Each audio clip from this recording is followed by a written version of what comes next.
She didn't know I heard her. I never gave her the chance to explain. My name is Nathan. I'm 38 years old.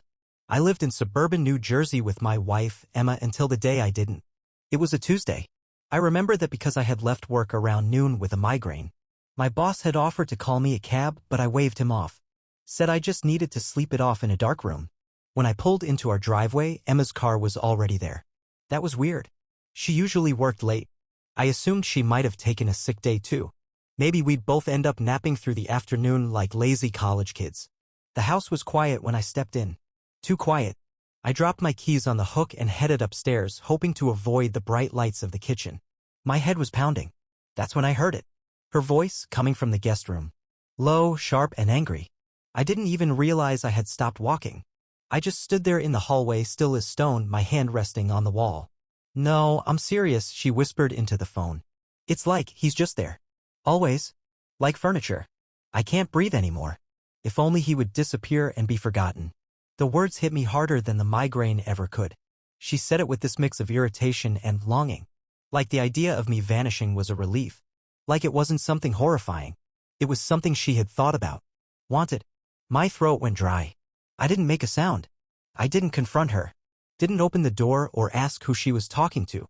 I just backed up, one step at a time, careful not to creak the floor. My heart was racing, but everything else felt weirdly calm. Like I'd slipped into some parallel universe where I didn't exist anymore, just like she wanted. I walked downstairs. Picked up my car keys. Didn't grab my wallet. Didn't pack a bag. Just walked out the front door and got in the car. I drove with no direction. I just kept turning away from everything familiar. I remember passing the same gas station twice before I realized I was heading east. Eventually, I hit the coast. Ocean City.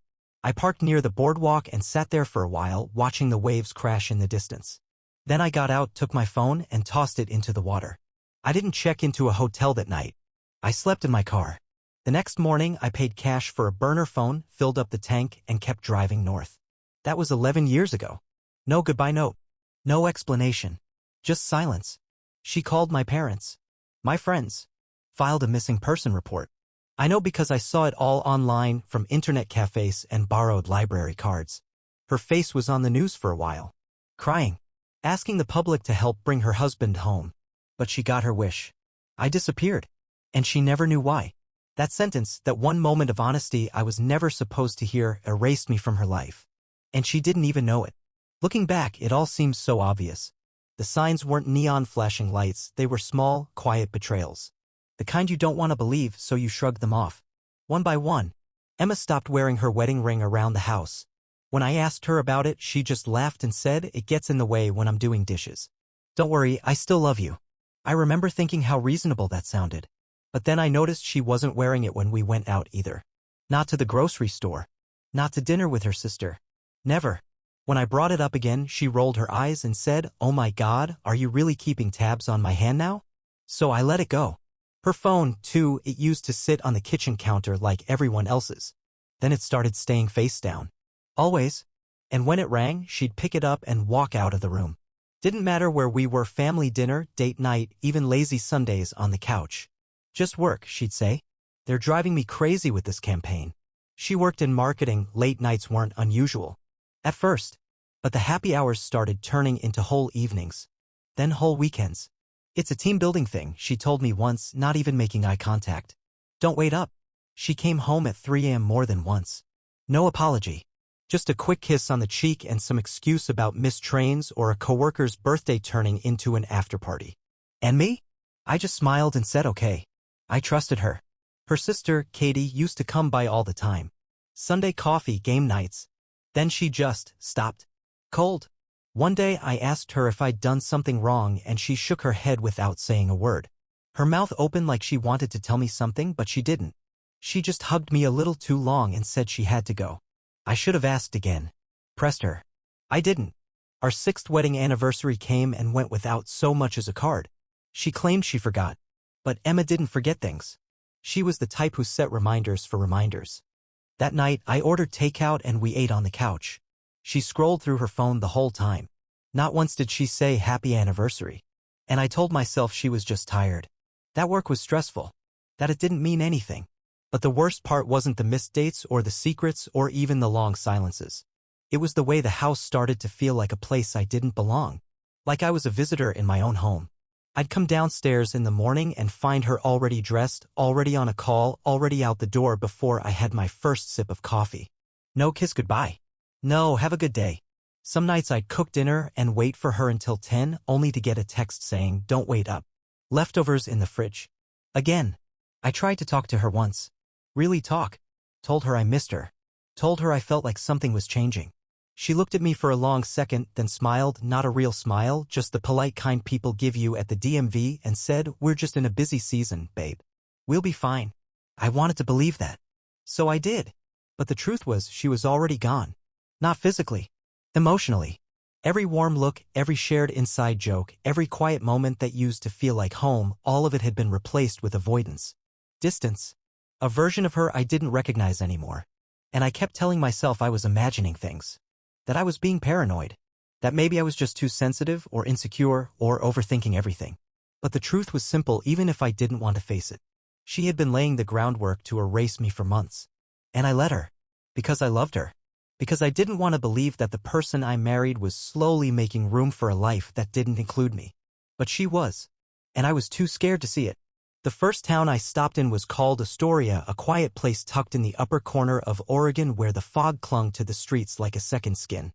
It was the kind of place no one asked questions if you paid cash and kept your head down. That's where I became Evan. Legally, even.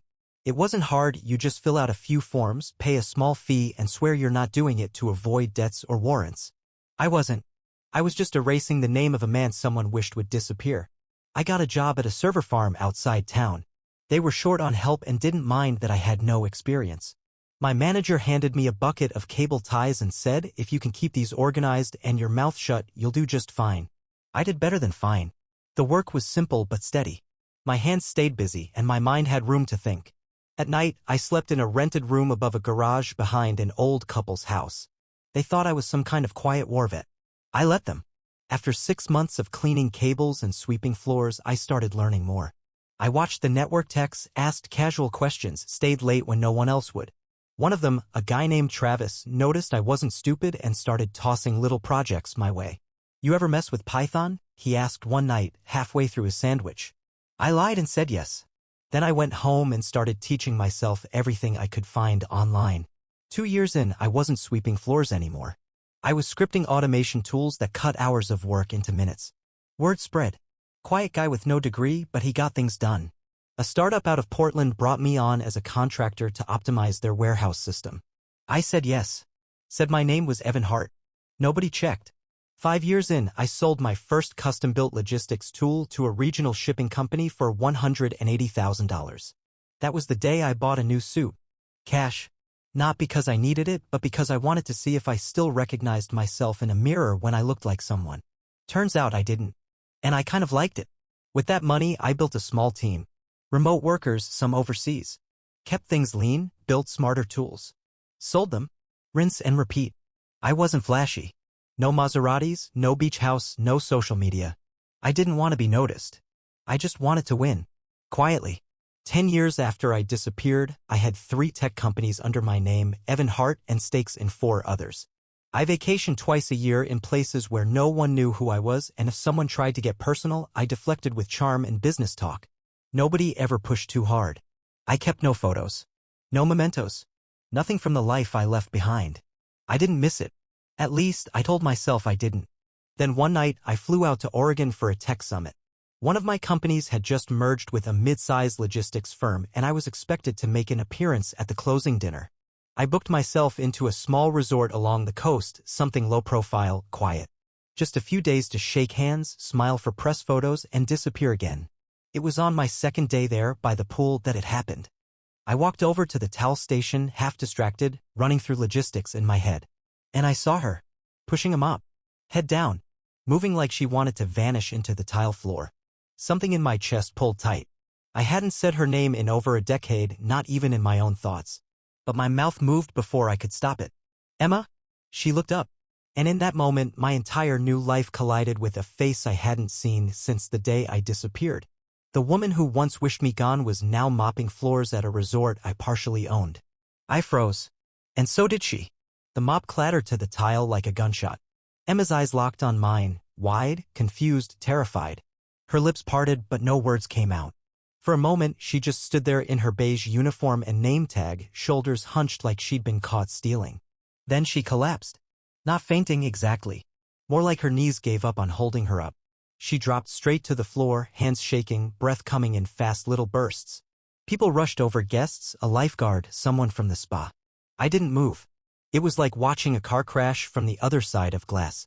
Part of me wanted to kneel beside her, help her up, say something.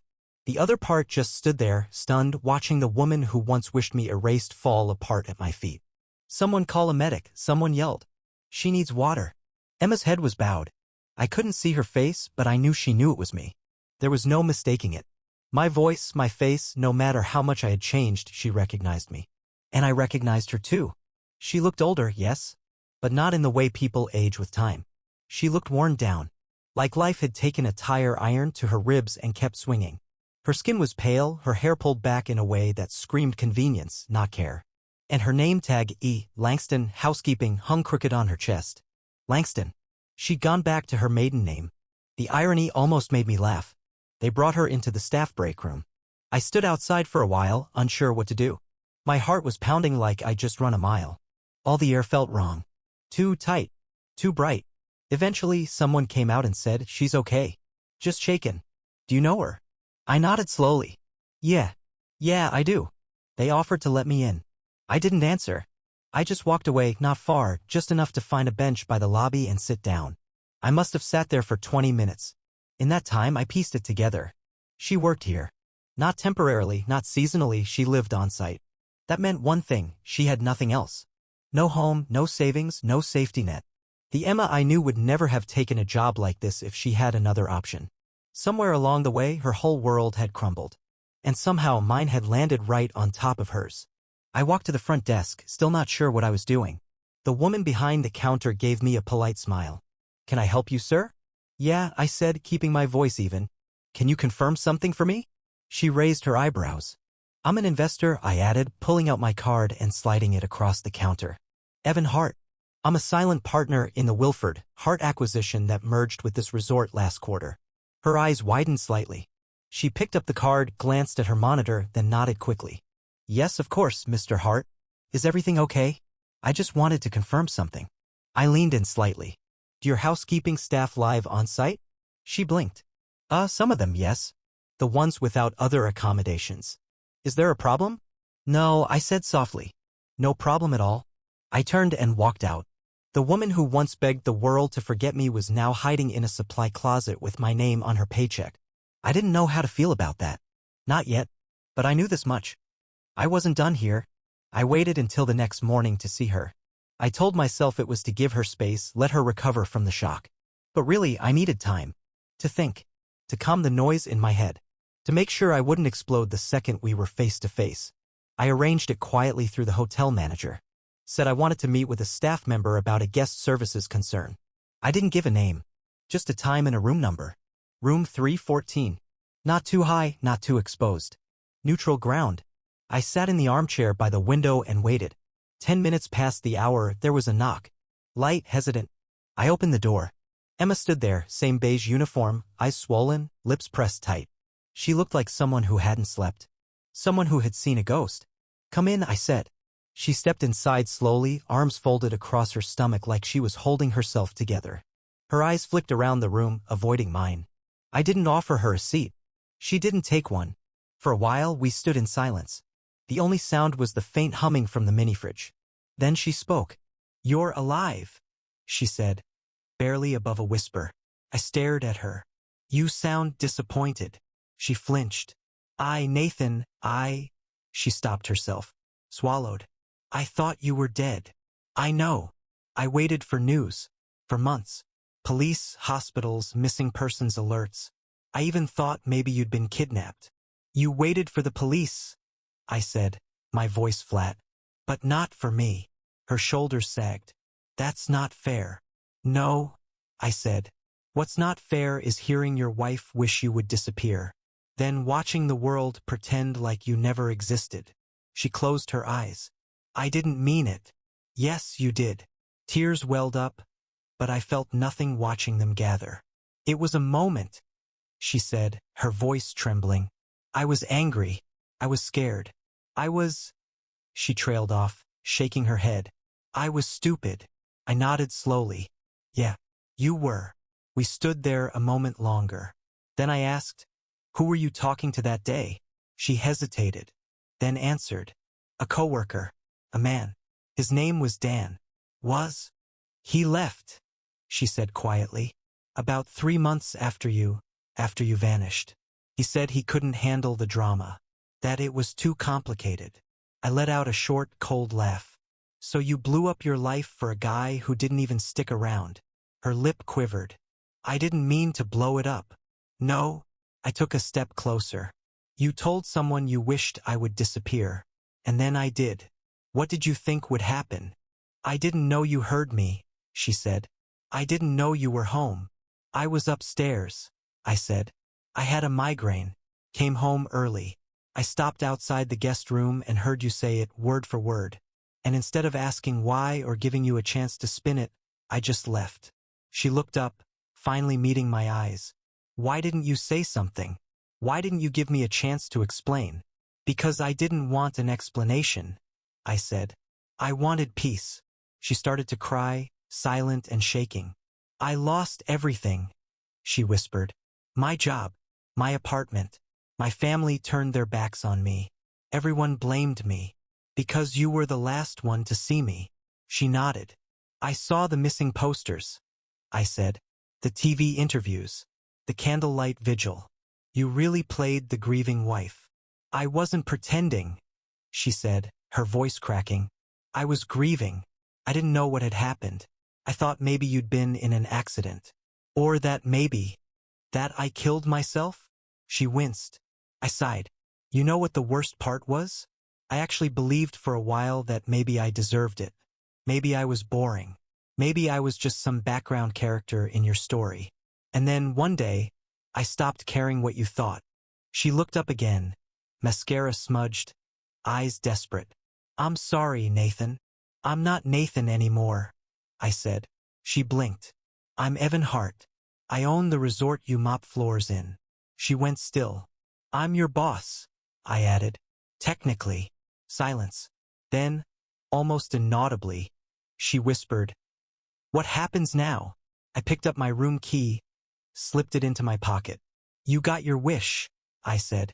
And now you're the ghost. I walked past her, opened the door, and stepped into the hallway. She didn't follow, and I didn't look back. The next morning, I sat across from the resort's HR director in a sunlit office that smelled faintly of lemon cleaner and corporate detachment.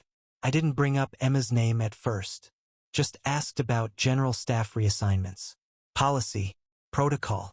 The HR guy, James, mid-40s, friendly beard, neutral smile, explained how transfers worked between properties.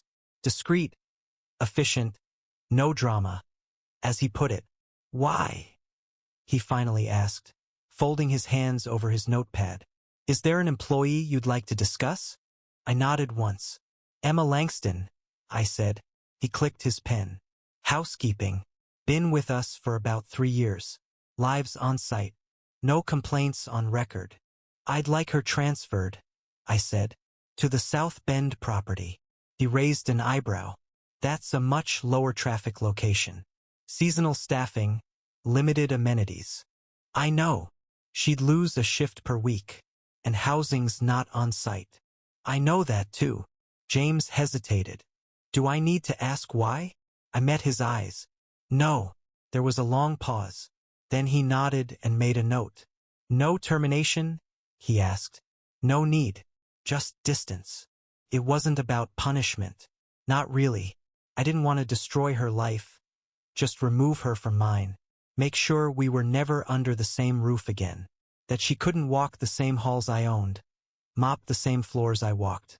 I didn't want her fired. I wanted her forgotten. The transfer went through quietly. No confrontation, no scene. 2 weeks later, she was gone. A new name replaced hers on the staff schedule. I never saw her pack. Never said goodbye. She didn't try to see me again, and I didn't leave a door open. One morning, a week after she left, The front desk receptionist handed me a small white envelope. "She left this for you," she said. No name on the front. Just a folded letter inside. I didn't open it. I tossed it into the fireplace at my suite later that night and watched it curl into ash. Whatever she had to say, it didn't matter anymore. I had already lived through it. Emma was part of a story I no longer wanted to reread. In the months that followed, I focused on work. I launched a new logistics platform and expanded our foothold in Asia. My name started popping up in trade magazines, then in business weeklies, and eventually on the cover of a national entrepreneurship feature. From warehouse cleaner to CEO. The quiet rise of Evan Hart. Emma couldn't avoid it. I made sure of that. I didn't call her. Didn't send her a copy. But I knew someone would, someone always does. These things ripple out. People talk. Especially when the man you once wished erased becomes a headline. When I was named CEO of the Year at a regional innovation gala, I stood on stage in a black tuxedo and accepted the award with a smile that meant everything and nothing at the same time. I gave the speech they expected. I thanked the usual people. But in the front pocket of my suit, tucked just behind the silk handkerchief, was a photo. Not of her. Of the hallway. The one from that day. A blurry, quiet shot of a door just slightly ajar. A frozen moment that changed everything. That was the reminder I kept. Not out of spite, but out of memory. Of who I was, and who I never wanted to be again. Emma faded into the background, reassigned, anonymous, invisible. And me? I stepped into the spotlight she thought she'd never share. I didn't ruin her. I just made sure she lived every day knowing I didn't have to. Sometimes I think about that day in the hallway. Not often. Not with sadness. Just clarity. The moment her voice slipped through that guest room door, soft and cruel. If only he would disappear and be forgotten. It rewired something in me. Burned out whatever part of myself kept giving, apologizing, shrinking to fit someone else's comfort zone. She said those words like they were nothing. But they were everything. And now, years later, they're the reason I am who I am. I don't hate her. Not anymore. Hate takes effort. It needs fuel. I ran out of that a long time ago. What's left is something quieter. Like looking at an old scar and barely remembering how you got it. I've built a life far beyond what she ever imagined for me. Evan Hart, CEO, investor, owner of buildings that wear my name in polished steel above the lobby doors. I don't hide anymore. I stand on stages. I sign deals. I fly business class with people who call me sir and mean it. And her? She cleans floors. I confirmed it through a contact last month. Just out of curiosity. She's still at the South Bend property, the off-season resort with a cracked tennis court and half-empty breakfast bar. Same uniform. Same mop. Lives off-site now. In a rented room above a laundromat. The address showed up in a payroll database I wasn't even looking at. Funny, isn't it? She wanted me gone. Erased. Invisible. And now she's the one no one remembers. She blends in, shifts between rooms unnoticed. A shadow on the edge of other people's vacations. She walks past guests who will never know she once gave a man every reason to vanish. Sometimes I wonder what she tells herself when she sees my name in articles or hears my company mentioned on the news. If she still carries that voice in her head. The one that said, if only he would disappear. She got her wish. I became the ghost. And when I came back, I wasn't the man she erased. I was someone new. I keep a framed photo in my office. People always ask if it's a college dorm or an old apartment. I let them guess. It's the hallway. That same quiet, beige hallway where everything changed. The place where I stopped being Nathan. It's not there to remind me of her. It's there to remind me that becoming someone new didn't happen at a podium or in a boardroom. It happened in silence. In betrayal. In a decision made without fanfare. I left with nothing.